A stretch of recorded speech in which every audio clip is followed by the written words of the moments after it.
अच्छा, आर.के. विड आए हुए हैं, इनसे थोड़ी बातें करते हैं। हाँ जी, आर.के. विड बताएँ क्या कहना चाहते हैं? हाँ जी सर, जय भीम। हाँ, जय Bhim. Thank you sir add करने के लिए, बहुत लंबे समय से ट्राई कर रहा था। अच्छा, ओके। क्वेश्चन सर बहुत ज़्यादा थे, अभी तो कुछ 1-2 ही याद आ रहे हैं मुझे, आपसे पूछने हुँ, थे। एक तो ये था कि जैसे ये इनके जो शोज़ होते हैं, रामायण हो गया, महाभारत, ऐसे जो भी ये टीवी पर हमने देखे थे जब हम छोटे थे, तो हुँ, इनके हुँ। जो जो कपड़े होते थे या उनके जो सर पे जो भी ज्वेलरी वगैरह होती थी या जो आर्मर वगैरह नहीं दिखाते थे, ये गोल्डन कलर के होते थे, उसका कोई कोई इतिहास, कोई हिस्ट्री, कोई आर्कियोलॉजी में भी कुछ पाया जाता है कि वो वैसे ही इन्होंने किसी से कॉपी कर लिया है?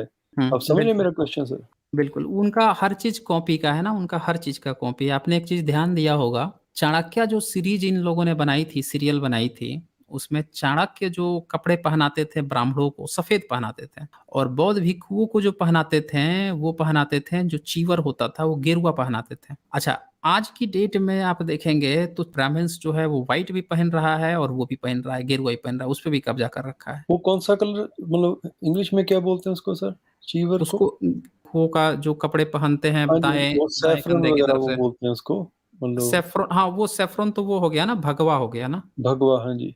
तो भगवा शब्द भी बुद्धिस्टों का ही है ना, ये भी तो शब्द चुराया गया है।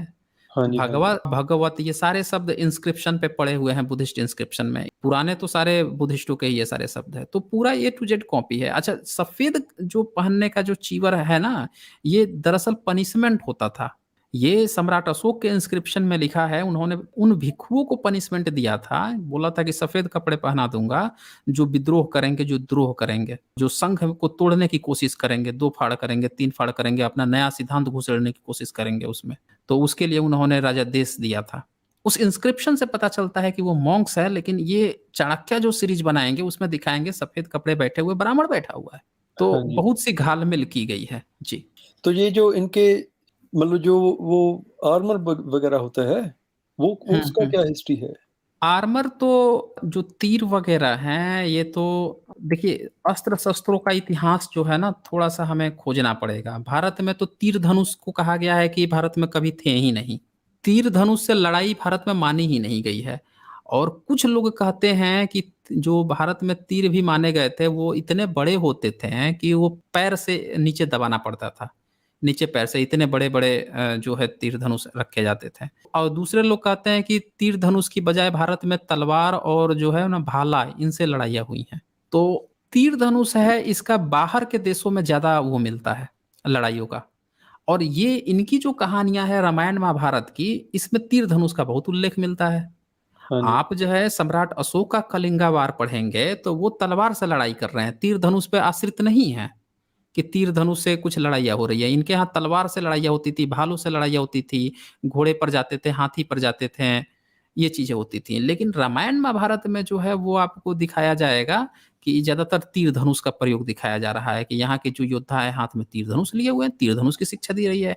ये ग्रीक है जो बाहर के जो ईरानी या जो कल्चर है उधर तीर धनुष का प्रचार दिखाया गया है। भारत में कभी नहीं बताया गया है कि भारत में ये तीर धनुष के बहुत ज़्यादा सीखते थे। ये लोग तलवार चलाते थे भारत में। अच्छा जी।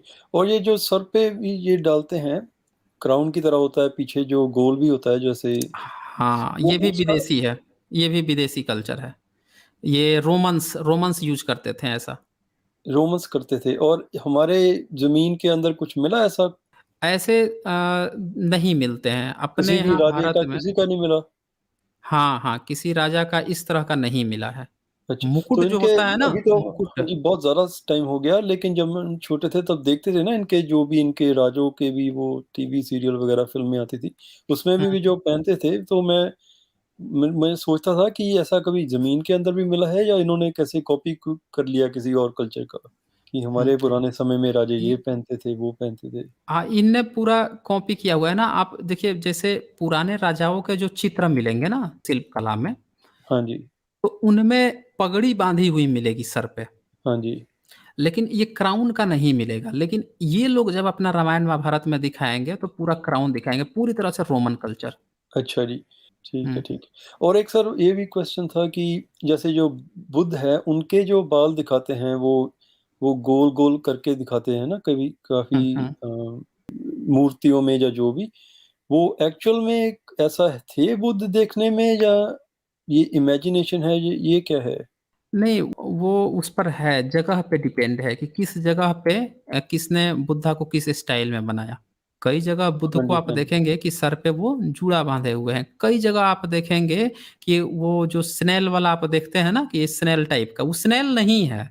कुछ लोगों ने स्नेल बना दिया है, वो दरअसल कूसा था, जो एक औरत थी, इनमें एक कहानी आती है कि एक औरत थी, तो सारे जितने भी भिक्षु होते थे जब लाइन से चलते थे, तो सबके बाल जो हैं मुड़े होते थे, किसी का बाल दिखता नहीं था। हाँ तो जी। पहचान में नहीं आ पाते थे, कि भई जो है इसमें से बुद्धा कौन है? और बाहर के जो लोग थे, उस समय तो फ़ोटो की व्यवस्था थी नहीं, उस समय इंटरनेट और ये सब था नहीं कि कोई पहले से देखा हुआ हो, जाना हुआ हो, पहचान ले। तो जब वो गुज़रते थे जिन जगहों से और उन पे जितने भी जो 16 जनपद के राजा थे, सबने फरमान जारी कर रखा था कि बुद्धा के किसी भी भिक्षु पर या बुद्ध पर हमला हमारे देश पर हमला माना जाएगा। बहुत मान-सम्मान था उनका। तो लोगों में बड़ी भीड़ रहती थी उनको देखने की, तो एक औरत ने उनको क्या गिफ्ट दे दिया था, कुसा ऐसे बुनकर कि आप एक काम कीजिए, आप जो है ना इसको पहन के रखिए। ये एक बूढ़ी का आप वो मान लीजिए, मतलब एक सुझाव मान लीजिए कि इसको आप रखिए, क्योंकि ना हम लोगों को बड़ा हमारी नज़र कमज़ोर होती है। हम पहचान नहीं पाते हैं कि बुद्धा कौन है इनमें से। तो आप ना थोड़ा-सा इसको पहन के रखिए ताकि हम लोग पहचान सकें, कोई पहचान ले। तो ये एक कहानी आती है कि जिसके कारण से उन्होंने कुसा बुन कर दी थी कैप की तरह, वो उसको पहन के रहते थे। और बाकी आप गंधार कला में जाएँगे तो वहाँ पे उनके सर पे जो है जूड़ा बाँधा हुआ मिल जाएगा और कहीं-कहीं पे चाइनीज़ में जो है वो सीधे एक ऊपर की तरफ टेल की तरह खड़ा हुआ बाल मिल जाएगा, बिल्कुल पतला-सा ऊपर खड़ा हुआ ऐसे मिल जाएगा। तो अलग-अलग लोगों ने अलग-अलग उनकी हेयर स्टाइल बना रखी है। जी। हाँ जी, हाँ जी। अच्छा एक और भी मेरा क्वेश्चन था सर कि जब आप अगर थाईलैंड वगैरह गए हों या उस साइड इंडोनेशिया, मलेशिया की तरफ, तो हुँ, वहाँ हुँ। काफ़ी ये हिंदुइज़्म की कहानियाँ हैं वहाँ और हुँ, कुछ हुँ। लोग हैं वो हिंदू अपने आप को बताते हैं। तो हुँ, उनका हुँ। इतिहास कैसे है? अगर बुद्धिज़्म से ये कॉपी है या डिराइव्ड है, हुँ, तो हुँ। वो अपने आप को चलो मान लिया कि इंडिया में इसका इन्फ्लुएंस था ब्राह्मणिज़्म का, तो ऐसे हो गया ना उनको उन्होंने उसको कॉपी कर लिया या चोरी कर लिया और पीछे से मिटा दिया। तो उस एरिया के जो आइलैंड्स हैं जैसे आई थिंक बाली है या ऐसे थोड़े बहुते और भी आइलैंड्स हैं, वहाँ हुँ, लोग हुँ। अभी भी अपने आप को हिंदू बता रहे हैं। उसका कारण है, उसका एक बहुत बड़ा कारण है। देखिए, उनके हिंदू बताने का जो सबसे मेन कारण है ना, वो ये है कि हिंदू इनकी अपनी आइडेंटिटी नहीं है। अगर हिंदू न इनकी आइडेंटिटी रही है, ना भारतीयों की कभी आइडेंटिटी रही है। हमेशा ही हिंदू जो है ना, शकों ने भी इनको हिंदू नहीं कहा, कुषाण हूणों ने भी नहीं कहा। हिंदू इनको जो कहा ना वो मुस्लिमों ने कहा। तो भारत में इस्लाम का जो इन्वेंशन हुआ, फिर पूरे एशिया में जो ये लोग घुसे हैं मुस्लिम, तो जितने भी मूर्ति बनाते थे इन सबको उन्होंने हिंदू कहा। आप मलेशिया में देखिए ना 50% लगभग हो तो गए हैं मुस्लिम। इंडोनेशिया पे पूरा कब्ज़ा है मुस्लिम का। तो ये जितने भी थाईलैंड में भी घुसे हैं, हर जगह ये घुसे हैं ना। हांगकांग में भी घुसे, तो जितने भी जगह पे मुस्लिम घुसे तो उन्होंने सबको जो है हिंदू ही कहा है और भारत में भी इनको हिंदू ही कहा है। इन लोगों ने अपने को हिंदू मानना, ब्राह्मण तो अपने को ब्राह्मण ही कहते थे। 19वीं 20वीं सदी में इन लोगों ने स्वीकार कर लिया और इनको ऐसा लगा जो ओबीसी, एससी, एसटी पिछड़े वर्ग हैं, इनको भी ऐसा लगा कि यार चलो हमको जाति के नाम से तो तिरस्कार करता है, कम से कम हिंदू में तो ब्राह्मण भी आता है, तो अगर हिंदू हम कह लेंगे ना तो थोड़ा बच जाएँगे नीची जाति के होने से। ये जो झूठ-मूठ का एक वो था, एक ख़्याली पुलाव था, इसने अभी के पिछड़े वर्ग को और एससी-एसटी के कुछ वर्ग को आकर्षित किया है। इसके कारण से ये लोग फँस गए झुनझुने में। अच्छा जी, ठीक है। मुस्लिम ने आइडेंटिटी दी है। विदेश में भी जो कह रहे हैं ना 15वीं, ये जनरली 15वीं सदी के बाद की ही सारी घटना है। अन्यथा बुद्धिस्ट देश तो विदेश में ज़्यादा है ना। आप हाँ जी, थाईलैंड बुद्धिस्ट देश है ना, थाईलैंड तो बुद्धिस्ट देश है, श्रीलंका है, म्यांमार बुद्धिस्ट देश है, जापान, कोरिया में भी बुद्धिज़्म का ही प्रभाव है, पूरा बुद्धिज़्म ही है। हाँ जी, हाँ जी। तो ये बुद्धिस्ट देश हैं। कुछ लोग जो हिंदू कह रहे हैं, वो उसी इफ़ेक्ट के कारण कह रहे हैं। हाँ जी। जी।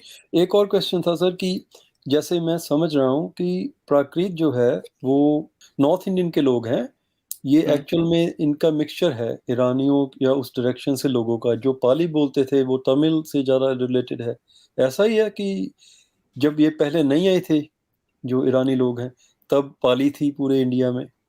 तो वैसे जैसे वो आके मिक्स होना शुरू हुए, तो उसको प्राकृत बन गया और समय के साथ वो तमिल जैसी लैंग्वेजेस बन गई साउथ में। द्रविड़ जिसको बोलते हैं, ऐसा ही है सर? नहीं, द्रविड़ की जो भाषाएँ हैं ना, वो पुरानी मानी जाती हैं और पाली प्राकृत को ऐसा माना जाता है कि ये नॉर्थ इंडिया में कई सभ्यता बनी बिगड़ी। जैसे जो गंगा सभ्यता है, इंडस वैली नहीं, इंडस वैली के बाद से जो गंगा वैली सिविलाइज़ेशन आया, तो गंगा वैली सिविलाइज़ेशन में ही पाली प्राकृत आया था। और ये जो पाली प्राकृत है, ये गंगा वैली सिविलाइजेशन के नेचुरली माना गया है इसको। इसको ये नहीं माना गया है कि किसी दूसरे के प्रभाव के कारण ये बनी। प्राकृत का मतलब होता है प्रकृति से जो बना। कुछ भाषाएँ होती हैं जब 2-3 भाषाओं के मिलने से नया रूप गढ़ती हैं ताकि दोनों तीनों समझ सकें, वो बनी-बनाई भाषाएँ होती हैं। लेकिन प्राकृत जो है ना, पाली प्राकृत, इसको किसी चीज़ से बना हुआ नहीं माना गया, बल्कि ये माना गया कि ये प्रकृति से ही बनी है। और ये बाद में गई हैं विदेशों में। बुद्धिस्ट चूँकि प्रचार करने के लिए दूसरे देशों में गए हैं। जैसे म्यांमार में गए तो वहाँ पूरा पाली का साम्राज्य खड़ा किया, श्रीलंका में पाली का साम्राज्य खड़ा किया। तो जब दूसरे-दूसरे देशों में ये गए ना, एशिया के, यूरोप के भी कुछ देशों में गए हैं। अमेरिका तक में जाने की इनकी चर्चा है। अमेरिका, मेक्सिको में जाने की इनकी चर्चा है। लिली ने पूरी एक जो है किताब लिख दी है इस पे। उसमें 12 चैप्टर में पूरा चैप्टर ही लिख दिया है, बुद्धा इन नॉर्वे एंड अमेरिका, इस तरह से करके, इन 5th सेंचुरी। तो ऐसे करके उसकी भी चर्चा आती है। तो ये लोग जब बाहर गए ना, तो कुछ-कुछ शब्द उधर के इधर के मिक्स हुए हैं, जिसको ये लोग कभी कह देंगे कि पाली प्राकृत इंडो आर्यन भाषा है। इस तरह से ये लोग बोलते हैं कुछ लोग। लेकिन ये आने-जाने के प्रभाव के कारण हुआ है नेचुरल यहीं की भाषा। जी। एक और क्वेश्चन था सर कि हुँ, ये जो देवियाँ हैं इनकी जो माता वगैरह ये दिखाते हैं, 8 बाजू जो भी है, हुँ, उसका हुँ। क्या हिस्ट्री है? वो कब से दिखने में आई हमें? वो कनिष्क काल से मिल जाती हैं। कनिष्क काल में जो है मल्टीपल हैंड्स, मल्टीपल सर, इस तरह की प्रथा आ जाती है। चाइना में ये बहुतायत पाई जाती है। अभी भी किसी भी चाइना टेम्पल में आप जाएँगे ना, बुद्धिस्ट विहार में, या भारत में ही किसी बुद्धिस्ट विहार में चले जाएँगे जो भारत से बाहर का होगा, उस सब में आपको मल्टीपल हैंड्स, मल्टीपल सर, ये सारी चीज़ें मिल जाएँगी। इनको अवलोकितेश्वर बुद्ध कहा जाता है और ये बहुत प्राचीन है। ये जो है पहली दूसरी सदी की हैं ये, वहाँ से शुरू हो जाती हैं। अच्छा, तो ये ऐसा सम अंडरस्टैंडिंग ये है मेरी कि इन्होंने चलो ज़मीन से या कहीं भी इन्होंने ऐसी स्कल्पचर आर्ट उठा ली, तो इन्होंने उसको देवी का ऐसे मंदिर बना दिया ना, उसको थोड़ा-बहुता पॉलिश कर दिया या कार्व आउट कर दिया, तो ऐसे ही देवी इन्होंने बना दी होगी ना, जहाँ भी मिली होगी। इनका कुछ ऐसा चक्कर रहा था कि ये लोग बोधिसत्व, एक उपाधि थी इनके यहाँ। बोधिसत्व जो है ना, जिसमें जिसका मल्टीपल हाथ है, उसमें नियम था, किसी का 4 हाथ, किसी का 2 सर, किसी का 4 सर। तो जिस बोधिसत्व को ये जितना पावरफुल मानते थे, उसके उतने ज़्यादा हैंड दिखाते थे, उतने ज़्यादा सर दिखाते थे कि इसमें इतने अरहंतों की इतनी ताकत है या इतना ज्ञान है। ऐसा इनका कुछ सिम्बोलॉजिकल वो था, एक प्रयोग था, एक्सपेरिमेंट था वो दिखाने का। तो इस तरह से करके वो डिफरेंट डिफरेंट बोधिसत्व बनाए थे। लेकिन भारत में ये परंपरा जो है धीरे से विलुप्त भी की गई। जब मुस्लिम शासन आया तो मूर्तियों से उनको नफ़रत भी थी। हाँ जी, हाँ जी। शिल्प कला को उन्होंने बर्बाद ही किया और ब्राह्मणों ने उनका भरपूर शासन किया। जो बची-कुची थी उसको अपना देवी-देवता बना लिया। तो ये चीज़ हुआ है। हाँ जी। तो सर अगर मैं ऐसा अज़्यूम करूँ, ऐसा मतलब अंडरस्टैंडिंग रखूँ कि हुँ, हुँ। जब से बुद्धिज़्म स्प्रेड हो गया ना, मतलब थोड़ा पीसफुल बन गए लोग, उन्होंने हथियार वगैरह अपने छोड़ दिए, फिर ये जो बुद्धिस्ट लोग थे, मंक्स थे, ये ट्रैवल कर कर के विलेजेस में, पहाड़ों में जहाँ भी जाते थे, उनको लोगों को समझाते थे। तो वो बन गए, तब से उनको लोग रिस्पेक्ट देने लगे कि ये चलो भिक्षु हैं या ये मंक्स हैं ना, इनकी हमें बात सुननी चाहिए। लेकिन जो लोग विलेजेस में, फार्म में जहाँ भी रहते थे, वो खुद तो चलो नहीं हो गए ना, लिटरेट हो गए। वो तो हुँ, वैसे हुँ। अपनी नॉर्मल सी लाइफ जी रहे होंगे। तो ऐसे जब पावर का कोई वैक्यूम बना होगा, तो ब्राह्मणों ने भी अपने आप को ऐसे ही उसमें चेंज कर लिया होगा कि हम भी भिक्षु हैं, हमसे भी आप एजुकेशन लीजिए। तो ऐसा ही कुछ हुआ होगा सर आपके हिसाब से? है, इसको फिफ्थ कॉलमनिस्ट कहते हैं। फिफ्थ कॉलमनिस्ट का मतलब यही होता है कि जब कोई संस्था, कोई चीज़ चल रही हो, उसके भीतर में आप घुस जाना और उसकी सारी चीज़ों को सीखना, समझना, फिर जो है आप उसको धीरे से जो है उसमें भेद लगाना, उसको ख़त्म करना, उस पर कब्ज़ा कर लेना या मौके की तलाश में रहना कभी कि ये चीज़ ख़त्म होता है, फिर अपना कब्ज़ा और फिर वहाँ से आपकी जो है बरसात शुरू हो जाती है। उन चीज़ों को बदलना, वो सब चीज़ वही रहेगा और कुछ-कुछ चीज़ें बदल दी जाएगी। तो हाँ जी, इस तरह से सारा कर कर सारा के लिखना तो मुश्किल है ना, सारा नए नए हाँ, हाँ, सिरे से। हाँ। जैसे आप आज के जितने देवी-देवता हैं, सबके कपड़े और श्रृंगार हटाइए तो बुद्ध दिखाई देंगे।